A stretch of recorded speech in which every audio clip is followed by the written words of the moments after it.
बिजली सस्ती सस्ती और सस्ती होगी। तो ये रेडी पे लगा के दुकानों पर बेचेंगे। गुज़िश्ता बरस जो खसारा था पहले 3 माह में, जुलाई था सितंबर, और इस दफ़ा वो सरप्लस में चला गया। तो ये वही मुल्क है जिसके बारे में पाकिस्तान तहरीक इंसाफ, उसके तजियाकार, उसके सियासतदान पुकारते टूं टूं टूं टूं टूं टूं टूं टूं कर रहे थे। सोलर से भी सस्ती बिजली जो है वो आपको हुकूमत से मिलेगी, तो सबसे जान छूटने वाली है आपकी।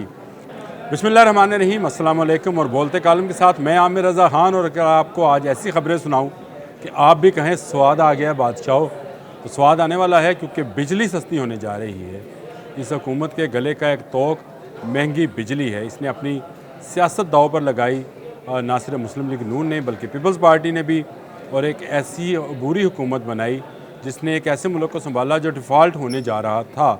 और ये मैं नहीं कहता था, ये पाकिस्तान तहरीक इंसाफ की उस वक्त की हुकूमत और उसके मशदान ये कह रहे थे कि बहुत जल्द पाकिस्तान जो है वो डिफ़ॉल्ट कर जाएगा। इनके मुंह में खाक जो ये बात कहते हैं, लेकिन एक तोते की तरह रट लगाई हुई थी। आज डिफ़ॉल्ट कर जाएगा, कल डिफ़ॉल्ट कर जाएगा, परसों डिफ़ॉल्ट कर जाएगा।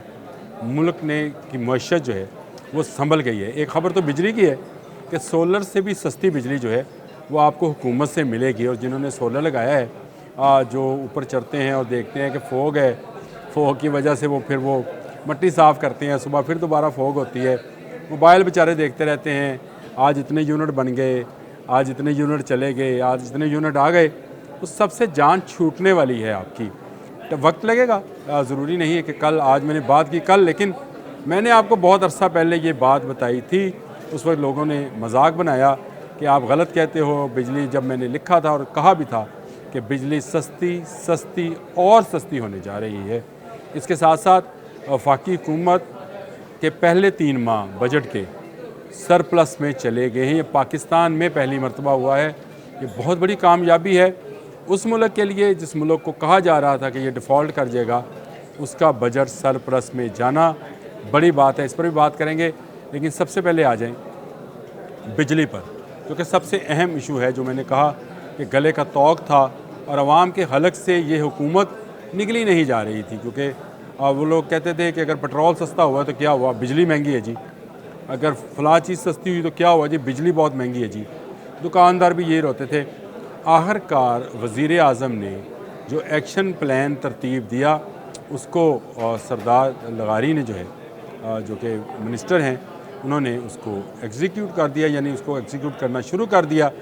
जिसके तहत जो ख़बर निकल कर सामने आई है, IPPs के साथ नए मुआहदात किए जाएंगे। कुछ के साथ मुआहदात को ख़त्म किया जाएगा और कुछ के साथ नए मुआहदात किए जाएंगे। इसके साथ साथ डिस्ट्रीब्यूशन कंपनीज़ जो हैं उनको उनकी प्राइवेटाइज़ की तरफ, प्राइवेटाइज़ करने की तरफ कदम बढ़ाया जा रहा है। और ये कदम इस हद तक नहीं है जिस तरह से आप समझते हैं कि लेस्को हो जाएगी, फेस्को हो जाएगी, मेपको, पेपको, ये प्राइवेटाइज़ हो जाएंगी तो क्या फ़र्क पड़ेगा। आज सरकारी तनख्वाह लेते हैं, फिर प्राइवेट की तनख्वाह लेंगी, ऐसा नहीं है। ये एक नया सिलसिला है, एक नया सिस्टम है जो मुतारफ़ कराने जा रहे हैं। और इस सिस्टम के तहत नई कंपनीज़ इंट्रोड्यूस करवाई जाएंगी, जिनमें मुल्की और गैर मुल्की भी होंगी। ये अपनी अपनी प्रोडक्ट जो है वो पेश करेंगी सार्फिन को। जो ज़्यादा अच्छी सर्विस देगा, जो ज़्यादा सस्ती बिजली देगा और जो बिला तोतल बिजली देगा, उस कंपनी को आप चूज़ कर सकते हैं। इसकी मिसाल बिल्कुल ऐसे ही है। आपके मोहल्ले में अगर कोई जनरल स्टोर है और आप उस जनरल स्टोर पर जाकर चीज़ें ख़रीदते हैं और एक और जनरल स्टोर है उससे आप नहीं लेते हैं, तो उसकी बुनियादी वजह यह है कि जहाँ से आपने चीज़ें ख़रीदी उसका या अखलाक अच्छा होगा, उसकी कीमतें उस जनरल स्टोर से ज़रा कम होंगी, वो आपके घर के पास होगा। तो ये 2-3 वजूहात होती हैं। इसी तरह ये कंपनीज़ जो हैं ये काम करेंगी, इनके अपने मीटर्स होंगे, ये बिजली का रेट निकालेंगी, बिजली का रेट देंगी। जिसकी सर्विस आपको पसंद आएगी, जो बिला तोतल 24 घंटे देगी, उसकी आप ले सकते हैं। जो ज़रा लोड शेडिंग वाली कंपनीज़ होंगी उनकी बिजली गो सस्ती होगी, लेकिन उसमें आपको 2 घंटे 3 घंटे की लोड शेडिंग होगी, क्योंकि बिजली अब सरप्लस में जाने वाली है। सोलर इतने लगवा लिए लोगों ने कि जो लेस्को है या मेपको है या फेस्को है, इनके पास आने वाले चंद सालों में, मैंने आपसे कहा था, रेडी लगा के बिजली बेचेंगे और ख़रीदने वाला कोई नहीं होगा। याद रखें, ये व्लॉग मेरा पड़ा है इसी YouTube चैनल पर ब्लॉग लिखा पड़ा है 24 पर, सिटी 42 पर कि बिजली सस्ती सस्ती और सस्ती होगी, तो ये रेडी पे लगा के दुकानों पर बेचेंगे। इसके अलावा जो बिलिंग वाला मामला है उसको भी ख़त्म किया जा रहा है।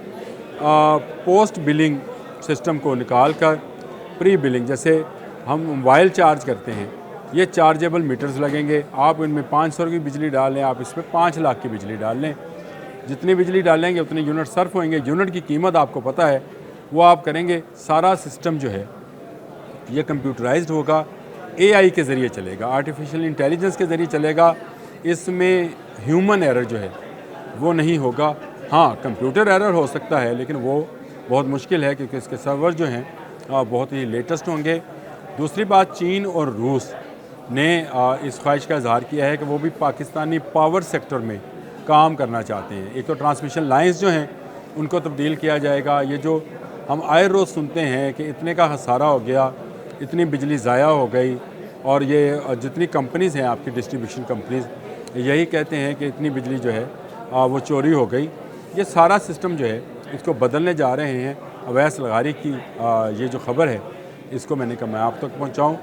बहुत ही ज़बरदस्त और अच्छी ख़बर है। और दूसरी ख़बर जो मैंने आपको बताया कि पहली मरतबा बजट के पहले 3 माह में हुकूमत सरप्लस में चली गई है। इसको यूँ समझें कि ऐसा कभी नहीं हुआ है कि वफाकी हुकूमत जो है उसके अखराजात कम हुए हों, आमदन ज़्यादा हुई हो, यानी उसके पास पैसे बच रहे हैं। आखिर कुछ तो पॉलिसी है जो कि अपना रंग दिखा रही है। ठीक है कि इसमें बहुत सारा काम जो है सिविलियंस ने किया है, लेकिन इसमें अप्रिशिएट करना चाहिए, चाहे वो बिजली वाला मामला है, चाहे ये बजट वाला मामला है। फ़ौज ने भी काफ़ी तावन किया, और उसके साथ साथ दोस्त ममालिक ने, जैसे सऊदी अरब ने कल जो सरमायाकारी की हद थी उसको भी बढ़ा दिया। जो उन्होंने 2.2 किया था उसको 2.84 शायद कर दिया है। तो ये पैसा भी पाकिस्तान में डॉलर्स की शक्ल में आएगा। चीन पहले से ही अपने सी पैक के लिए काम कर रहा है, मुख्तलिफ शोबों में सरमाया कर रही है, कारी कर रहा है। सऊदी अरब की पेट्रोलियम कंपनीज़ जो हैं वो यहाँ पर यहूदी पेट्रोलियम कंपनी से निकल कर वो जो है वो दूसरी कंपनीज़ पे आ रही हैं।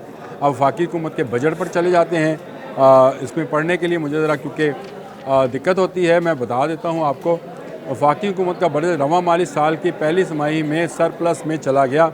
ये ख़बर है, माली साल के पहली तिमाही में वफाकी हुकूमत की आमदनी ज़्यादा और अखराजात कम रहे। वज़ारत ख़ज़ाना ने माली साल की पहली तिमाही में फिक्सल ऑपरेशन रिपोर्ट जारी कर दी।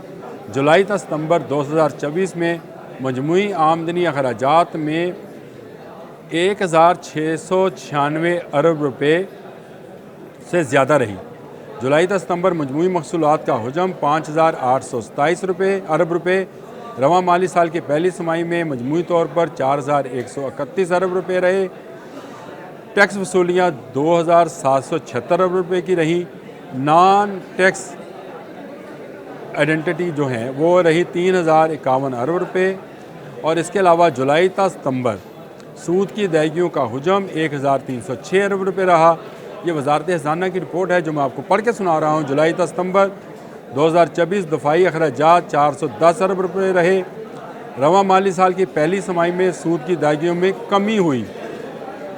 अच्छी खबर है ना। जो ये कहा था कि 2028 तक हम सूद से भी निजात हासिल करना चाहते हैं, तो मेरा ख्याल है अगर ये हुकूमत कायम रही तो ये भी मामला हो जाएगा। ये इस पर कभी किसी दिन डिस्कस करेंगे कि हम इसमें फंसे कैसे, फंसाए कैसे गए और इससे निकल क्यों नहीं पा रहे हैं। गुज़िश्ता माली साल जुलाई था सितंबर मजमूई अखराजात 3666 अरब रहे थे। मजमूई महसूलात गुज़िश्ता माली साल जुलाई था सितंबर 2686 अरब थे। और इस साल जो है आपने देख लिया कि जुलाई था सितंबर नॉन टैक्स आमदनी 469 अरब रुपये थी। जो गुज़िश्ता माली साल जुलाई से सितंबर सूद की अदायगी 1380 अरब रुपये थी। गुज़िश्ता माल साल जुलाई से सितंबर दफ़ाई अखराजात 343 अरब थे। गुज़िश्ता माली साल जुलाई से सितंबर मजमूई बजट खसारा 980 अरब रुपये था, जो इस दफ़ा सरप्लस में चला गया, यानी 980 अरब रुपये गुज़िश्ता बरस जो खसारा था पहले 3 माह में जुलाई से सितंबर, और इस दफ़ा वो सरप्लस में चला गया। तो ये वही मुल्क है जिसके बारे में पाकिस्तान तहरीक इंसाफ, उसके तजियाकार, उसके सियासतदान पुकार थे, टूं टूं टूं टूं टूं टूं टूं टूं कर रहे थे, डिफ़ॉल्ट कर जाएगा, डिफ़ॉल्ट कर जाएगा। उस वक्त भी हम यही कहते थे कि इनके मुंह में हक, जो इस मुल्क को डिफ़ॉल्ट करना चाहते हैं, कराना चाहते हैं, ये मुल्क डिफ़ॉल्ट होने के लिए नहीं बना, ये आलम इस्लाम की जो है रहबरी के लिए बना है और ये आलम इस्लाम का मुहाफ़िज़ है। ये मुल्क अल्लाह ताला हमेशा कायम रखे। आप भी खुश रहें। आज आपको 2 अच्छी खबरें सुना दी। आप भी खुश रहें, हम भी खुश रहें और सारा पाकिस्तान खुश रहे। अल्लाह इस मुल्क की हिफाजत फरमाए। आमीन। खुदा हाफ़िज़।